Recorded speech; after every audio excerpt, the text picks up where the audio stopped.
बात ये है, आप लोगों ने शायद एक ये गलती की है कि जब आप कोई चैप्टर पढ़ रहे होते हो ना, कोई एक चैप्टर, तो थोड़ा उसमें ही खो जाते हो। तुम इलेक्ट्रोस्टैटिक्स पढ़ रहे हो तो तुम साला दुनिया के सारे चैप्टर भूल गए। तुम ये भूल ही गए हो कि भाई कंडक्टर तो और जगह भी आता था। हेलो, तो भैया मैंने एक सवाल पूछा था कम्युनिटी पोस्ट में कि कंडक्टर के अंदर electric field inside the conductor is always zero और नॉट। भैया अच्छी बात यह है कि कम से कम 250 से ज़्यादा लोगों ने सवाल का जवाब दिया, और उससे अच्छी बात यह है कि साला 80% से ज़्यादा लोगों ने इस सवाल का जवाब गलत दिया। पता नहीं क्यों, मुझे लगा कि सब लोगों को आंसर इसका सही देना चाहिए था। तो पहले हम लोग इसका आंसर पे आते हैं, फिर इसके जो है डिस्कशन पे चलेंगे। तो भैया yes, this statement is false. ठीक, कंडक्टर के अंदर हमेशा इलेक्ट्रिक फील्ड जीरो नहीं होती है। कहाँ कहाँ नहीं होती है? सबसे पहले हम लोग चैप्टर पढ़ते हैं इलेक्ट्रोस्टैटिक्स। इलेक्ट्रोस्टैटिक्स में जहां जहां मटेरियल भरा होता है, वो आप लोगों की बात बिल्कुल सही है, वहां पर इलेक्ट्रिक फील्ड क्या होती है? जीरो होती है। लेकिन भाई तू ये कैसे भूल गया? उसका अगला चैप्टर भी तो आता है करंट इलेक्ट्रिसिटी है। तो आपने देखा होगा कंडक्टिंग सिलेंड्रिकल रॉड अगर अपन ले सॉलिड वाली, और उसमें अगर करंट फ्लो कराते थे अंदर की तरफ, तो वहां पर आपने पढ़ा होगा J इक्वल टू सिग्मा ई।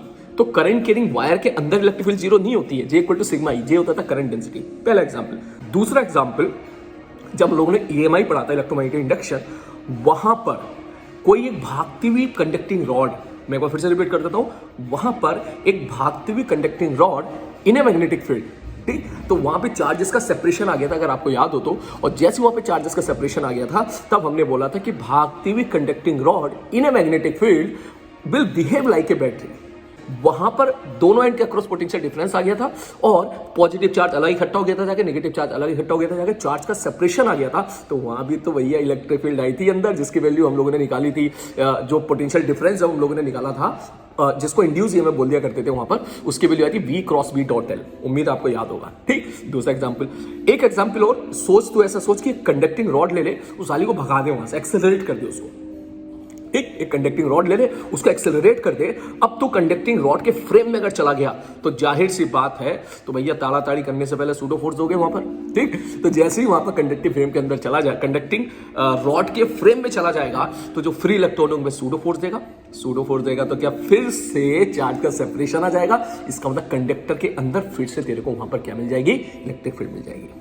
आसान मारिए। तो मैंने यहाँ पे 3 एग्जाम्पल से समझाने की कोशिश करी कि हमेशा अंदर इलेक्ट्रिक फील्ड जीरो नहीं होती है। तो जिन बच्चों ने सवाल का गलत जवाब दिया, गलती कहाँ है ये देखना बहुत इंपॉर्टेंट है कि गलती मेरे भाई कहाँ है। तो सही बात यह है, आप लोगों ने शायद एक ये गलती की है कि जब आप कोई चैप्टर पढ़ रहे होते हो ना, कोई एक चैप्टर, तो थोड़ा उसमें ही खो जाते हो तुम।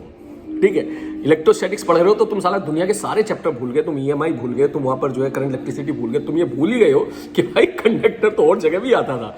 तो बेटा इस तरीके से पढ़ाई ना करो, जाहिर सी बात है। अगर आप पर्टिकुलर चैप्टर को ही पढ़ोगे तो इसका मतलब आप एक तरीके से रट रहे हो। चैप्टर को मिक्स करना सीखो, जस्ट मिक्स करोगे, उनको खेलोगे उनके साथ, तभी जाहिर सी बात है फिर इसका मजा ले पाओगे। सीधी बात ये है। तो in short, yes, electric field conductor के अंदर जीरो भी हो सकती है। अगर आप इलेक्ट्रोस्टैटिक्स के बारे में बात कर रहे हो तो नॉन जीरो भी हो सकती है। मैंने यहाँ पे 3 एग्जांपल बना दिए। I hope you got the answer. इस तरह के और ट्रिकी सवालों के लिए, सिली मिस्टेक्स वाले सवालों के लिए, अगर आप चाहते हो कि हम लोग एक अच्छा हेल्दी प्रॉपर डिस्कशन रखें प्रॉपर लॉजिक के साथ, तो आप लोग मेरे साथ टिके रहिए, मेरे साथ जुड़े रहिए। Take care.